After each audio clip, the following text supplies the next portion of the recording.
정하는 연애 중.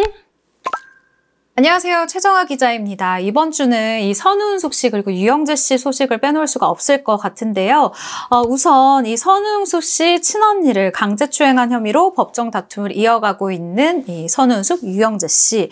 지난번 영상을 보고 정말 많은 분들이 자신의 생각을 밝혀주셨어요. 그래서 이번에도 준비를 했습니다. 이번에는 유영재 씨가 이 강제추행 혐의에 대해서 자신의 입장을 밝힌 건데요. 각설하고 또 빠르게 들어가 보도록 하겠습니다. 자, 기사부터 볼게요. 배우 선우은숙 씨의 친언니를요, 이 강제추행한 혐의로 검찰로부터 징역 5년을 구형받은 방송인 유영재.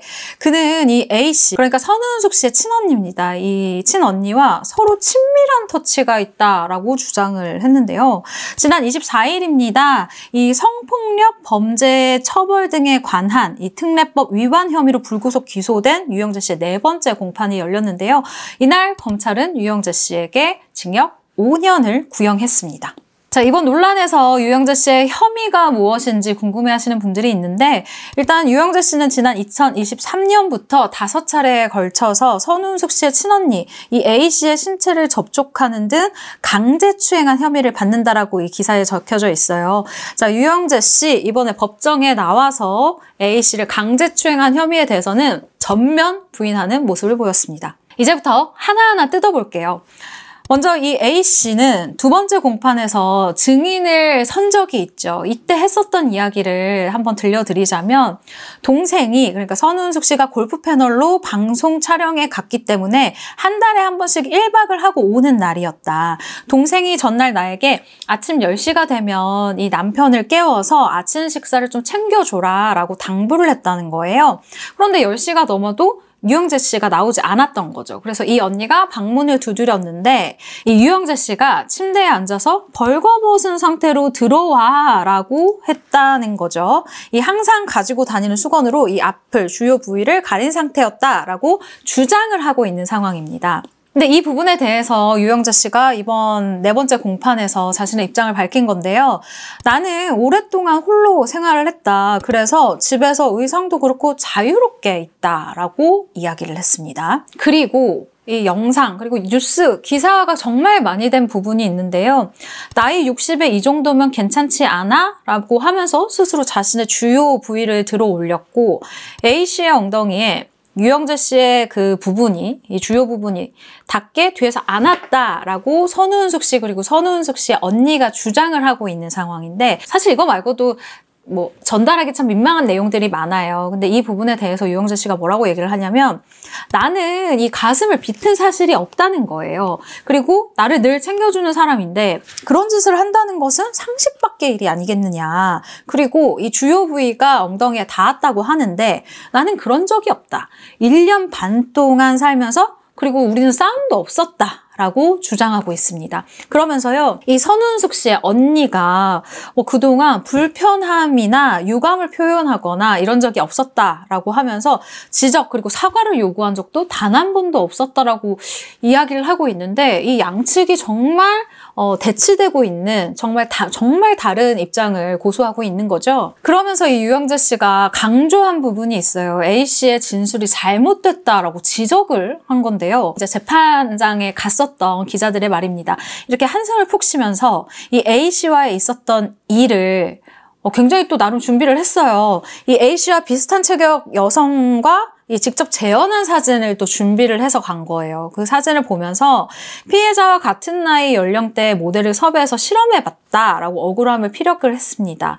그러면서 이 과정에서 내가 바람을 폈다라고 주장하는 이 선우은숙 씨의 주장에 대해서도 부인을 했죠. 선우은숙 씨 언니 그리고 선우은숙 씨, 유영재 씨가 함께 사는 이 모습이 만들어진 것에 대해서도 유영재 씨는 이렇게 얘기를 한 게, 선우은숙 씨가 밥을 할 줄 모르고 빨래도 할 줄 모르고 살림을 내가 할 줄 모른다라고 해서 이 친언니랑 같이 살기를 바랬다는 거예요. 여기까지는 두 사람의 입장이 맞습니다. 합치하죠? 그런데 사실상 나는 반대했다. 하지만 선우은숙 씨가 이 45년 동안 배우 생활을 하면서 살림을 해본 적이 없다고 해서 이 전 아내를 배려하는 차원에서 친언니와 함께 살았다라고 주장을 하는데, 큰 틀에서 보면은 같은데 약간 뉘앙스가 다른 건, 나는 이게 배려였다 라고 얘기를 하는 거죠. 그리고 선우은숙 씨는 우리가 이제 친언니한테 부탁을 한 거다라고 얘기를 한 거고요. 그리고 이 A씨와의 관계에 대해서, 그러니까 평소에 굉장히 대면대면한 사이였는지 아니면 친밀한 관계였는지 이것에 대해서 이야기를 하고 싶었나 보죠. 그래서 이 친언니와의 관계에 대해서 얘기를 합니다. 가족보다 더 친밀한 이 동선에서 움직이는 경우가 많았다. 이 다른 가족과 달리 친밀감이 있었다고 자부한다. 그래서 서로 간에 친밀한 이 터치가 있었다. 라고 얘기를 하는데 이게 무슨 말일까요? 사실 저는 여기까지는 봤을 때 전혀 이해가 되지 않거든요. 좀 더 살펴볼게요. 일단 선우은숙 씨는 자신의 친언니를 어렸을 때부터 엄마처럼 잘 따랐다고 해요. 그래서 함께 사는 동안 이 유영재 씨도 이 A 씨를 엄마처럼 생각을 했다고 합니다.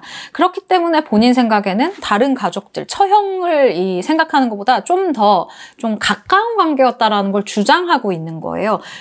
그래서 서로 간에 터치가 있었다. 서로를 위해 노력했다. A씨가 발 마사지도 해주고 염색도 해주고 그랬다라고 주장을 합니다. 글쎄요, 발 마사지는 피곤하면 해줄 수도 있다고 생각하고 염색도 혼자 하기가 좀 힘드니까 어쨌든 법으로 이어진 가족이니까 해줄 수 있다고 저는 생각하는데 좀 더 들어볼게요. 발 마사지도 그렇고 이 염색도 그렇고 보통 일반적인 경험이 아니기 때문에 처음에는 상당히 당황스러웠다. 발 마사지라는 게 상당히 그렇지 않냐. A씨가 무좀약도 사서 발라주고 하는데 이 선우은숙 씨가 이게 예민한 부위라서 다칠까봐 말린 적도 있었다. 어깨가 안 좋은데 이 본인이 마사지를 잘한다라고 하면서 이 신체를 접촉해서 자신한테 마사지를 해준 적도 있다는 거예요. 이건 같은 상황을 너무 다르게 해석하고 있는 것 같아요, 양측이. 그래서 서로를 위해 애쓰고 노력했다. 잘 잤냐, 건강은 괜찮냐, 이런 안부 인사도 다른 가족들보다 더 횟수가 잦았고 어머니한테서 받아본 사랑 그 이상의 친밀함이 있었다라고 이야기를 하죠. 그리고 부를 때도 자연스럽게 선우은숙 씨가 언니라고 하니까 자기도 언니라고 불렀다고 주장을 해요. 이날 재판장에서는요. A씨와 유영재 씨가 나눈 통화 내용이 이 안에 있었던 사람들한테 다 청취가 되기도 했었는데요. 일단 이 A씨가 이렇게 얘기를 합니다. 정신과 약을 먹고 있다. 나 트라우마가 생겼다. 가슴에 내가 묻는 것은 동생이 상처받을까 봐 그런 거지. 나 되게 수치심 느꼈다. 라고 이 통화 내용에 있어요. 그랬더니 유영재 씨가 그렇게 느낄 줄 몰랐다. 은숙 씨한테 그런 걸 어떻게 말하냐. 엄마처럼 너무 챙겨주고 하니까 어린애처럼 느꼈다. 그렇게 느꼈다면 죄송하다. 내가 왜 수치심을 느끼게 하냐. 라고 사과와 변명의 어떤 그 사이 정도의 입장을 취하는 걸 확인할 수 있습니다. 일단 유영재 씨의 입장도 들어봐야 됩니다. 저희가 기사 쓸 때도 양측 입장 다 다루니까요. 이렇게 주장합니다. 하지 않은 것에 대해서 했다고 할 수 없다. 나는 이번 일로 34년간 쌓아온 모든 걸 다 잃어버렸다. 자책도 하고 반성도 했는데 잘못된 부분은 법으로 질책하고 아닌 부분을 좀 들어봐 달라라고 합니다. 그러니까 이거 전부 다 아니에요 라는 입장보다는 일정 부분 내가 잘못한 건 인정하는 근데 이게 이럴 정도의 일은 아니지 않냐의 뉘앙스가 느껴지는 기사였죠. 검찰에서 죄질이 굉장히 불량하다. 왜냐하면 이 전혀 반성하는 기미가 보이지 않는다라고 징역 5년을 구형한 거였거든요. 근데 이에 대해서 유영재 씨 변호인 측에서는 이렇게 얘기를 합니다. 일단 피고인과 이 피해자가 이 처형이 사이가 굉장히 좋았고 수치심을 불러일으키고 강제성이 있었다라는 주장에는 우리가 동의할 수 없다라고 이야기를 합니다.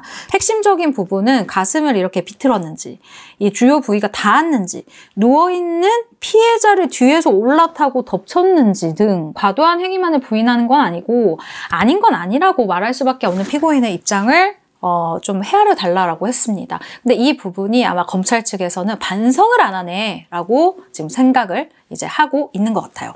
네, 유영재 씨의 선고기일은 오는 1월 23일로 예정되어 있습니다. 새해부터 또 아마 이 두 사람의 법적 공방을 전해드릴 것 같은데요. 끝까지 지켜보도록 하겠습니다. 오늘도 연애 끝!